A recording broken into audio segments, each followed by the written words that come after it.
وبلغاؤه إلى الأمم زعيم حق له فيكم وعهد قدمه إليكم وبقية استخلفها عليكم كتاب الله الناطق والقرآن الصادق والنور الساطع والضياء اللامع بينة بصائره منكشفة سرائره منجلية ظواهره مغتبطة به أشياءه قائدا إلى الرضوان اتباعه مؤدًا إلى النجاة استماعه به تنال حجج الله المنورة وعزائمه المفسرة ومحارمه المحذرة وبيناته الجالية وبراهينه الكافية وفضائله المندوبة ورخصه الموهوبة وشرائعه المكتوبة۔ پہلے تو یہ بیوی اس مقام پہ قرآن کا مقام بیان فرما رہی ہیں، اور اس کے بعد جو ہے فرمایا اے لوگو تم اللہ کے امر اور نہی کے نمائندے اور نبوت کے دین اور علوم کے حامل، تمہیں اپنے اوپر امین ہونا چاہیے جن کو باقی اقوام تک دین کی تبلیغ کرنی ہے۔ تم میں پیغمبر کا حقیقی جانشین موجود ہے، یعنی مولا علی علیہ السلام۔ اللہ تعالیٰ نے تم سے پہلے عہد و پیمان اور چمکنے والا نور اور اس کی چشم بصیرت، روش اور رتبے کے آرزو مند رہیں آپ لوگ۔ اس کی پیروی کرنا انسان کو بہشت رضوان کی طرف ہدایت کرتا ہے، اور یعنی قرآن کی بات فرما رہی ہیں، اور اس کی باتوں کو سننا نجات کا سبب ہوتا ہے، اور اس کے وجود کی برکت سے اللہ تعالیٰ کے نورانی دلائل اور حجت کو دریافت کیا جا سکتا ہے۔ اس کے وسیلے سے واجبات اور محرمات اور مستحبات اور مباح اور شریعت کے قوانین کو حاصل کیا جا سکتا ہے۔ تو یہاں پہ آپ نے قرآن کی اہمیت بھی اور امام کی اہمیت بھی بیان کی کہ اللہ کا نمائندہ تمہارے اندر موجود ہے، اور اس قرآن سے فائدہ لو، یعنی انی تارکن فیکم الثقلین کی طرح متوجہ کر رہی ہیں کہ دو چیزیں رسول چھوڑ کے گئے ہیں، ایک قرآن اور دوسری اہل بیت، ان دونوں سے جو ہے آپ لوگ تمسک رکھو اور ہدایت لیتے رہو۔ جی مفتی صاحب۔ جزاک اللہ قبلہ، جزاک اللہ، بہت ہی خوبصورت طریقے سے شہزادی کا خطبہ ترجمے کے ساتھ اور اس کی تفسیر کے ساتھ اس کی شرح بھی کی جا رہی ہے اور آپ کی خدمت میں پیش کیا جا رہا ہے۔ اسلام کا فلسفہ شہزادی نے بیان فرمایا تھا قبلہ، اس کو بھی تھوڑا سا کھول کے بیان فرما دیں، تفسیر کر دیں اس کی جی ہماری زبان۔ بہت قیمتی الفاظ ہیں جناب سیدہ کی، جو امت کو قیامت تک کے لیے اس کی اسلام کے قوانین کی حقیقت بیان کر رہی ہیں۔ فرمایا فَجَعَلَ اللَّهُ الْإِيمَانَ تَطْهِيرًا لَكُم مِّنَ الشِّرْكِ، کہ اللہ تعالیٰ نے ایمان کو شرک سے پاک ہونے کا وسیلہ قرار دیا ہے۔ وَالصَّلَاةَ تَنزِيهًا لَكُمْ عَنِ الْكِبْرِ، اللہ نے نماز واجب کی تاکہ تم تکبر سے دور رہو۔ وَالزَّكَاةَ تَزْكِيَةً لِلنَّفْسِ وَنِمَاءً فِي الرِّزْقِ، اور زکوٰۃ کو اس لیے واجب قرار دیا تاکہ تمہارے روحوں میں تہذیب پیدا ہو جائے اور تمہارے رزق میں وسعت پیدا ہو جائے۔ والصیام تثبیتاً للاخلاص، اور روزے کو اللہ نے اس لیے واجب قرار دیا تاکہ تمہارے اندر اخلاص ثابت ہو جائے۔ والحج تشییداً للدین، اور حج کو واجب کرنے سے دین کی بنیاد کو خدا نے استوار کر دیا۔ والعدل تنسیقاً للقلوب، اور عدل کو اس لیے واجب عدالت کو قرار دیا تاکہ عدالت کو زندگی کے نظم اور دلوں کی نزدیکی کے لیے جو ہے نا وہ اس کو استعمال کیا جائے۔ اور فرمایا اس مقام پہ وَطَاعَتَنَا نِظَامًا لِلْمِلَّةِ، بی بی نے فرمایا ہم اہل بیت کی طاعت میں اللہ نے ان ملت کے لیے نظام رکھا ہے۔ دیکھیں آج پوری دنیا میں 1400 سال سے جتنے بھی نظام اہل بیت اور محمد و آل محمد کے دیے ہوئے نظام کے علاوہ نظام آئے، اس سے انسانیت بھی تباہ ہوئی، ان کا دین بھی تباہ ہوا، ان کی اقتصاد بھی تباہ ہوئی، ان کا امن بھی تباہ ہوا، ان کی اخلاقیات بھی تباہ ہوئی، ان کی نسلیں بھی تباہ ہوئی، ان کی دنیا بھی تباہ، ان کی آخرت بھی تباہ۔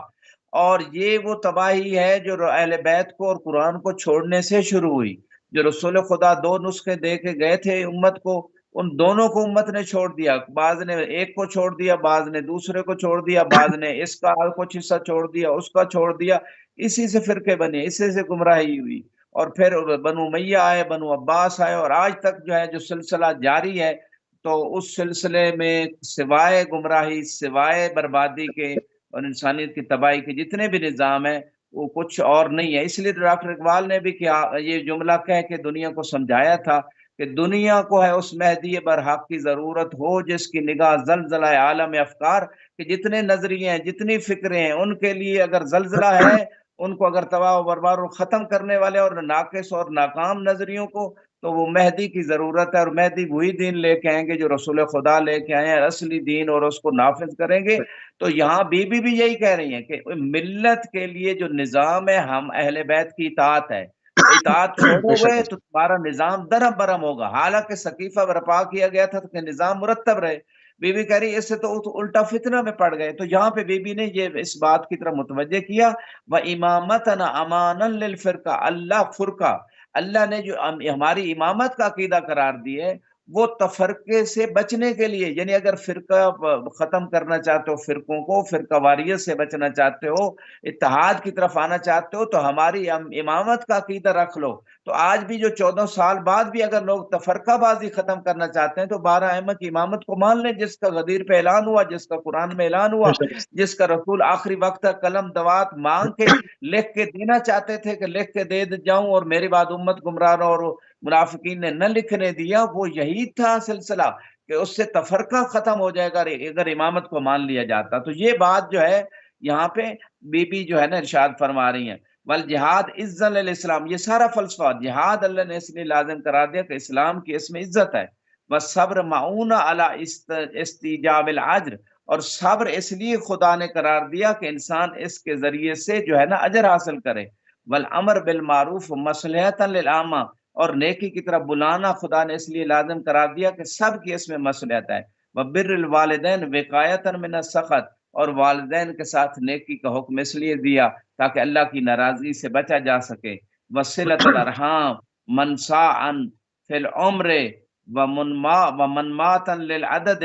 تو یہ صلہ رحمی خدا نے اس لیے قرار دی تاکہ انسان کی زندگی طولانی ہو جائے اور انسان کا خاندان بڑا ہو جائے، اس کی نسل بڑھ جائے۔ قطع رحمی سے نسل ختم ہوتی ہے، قطع رحمی سے عمر کام ہوتی ہے۔ والقصاص حقن للدماء، اللہ نے جو قصاص قرار دی ہے وہ خون کو محفوظ کرنے کے لیے، اور قرآن نے بھی یہی بات کی، وَلَكُمْ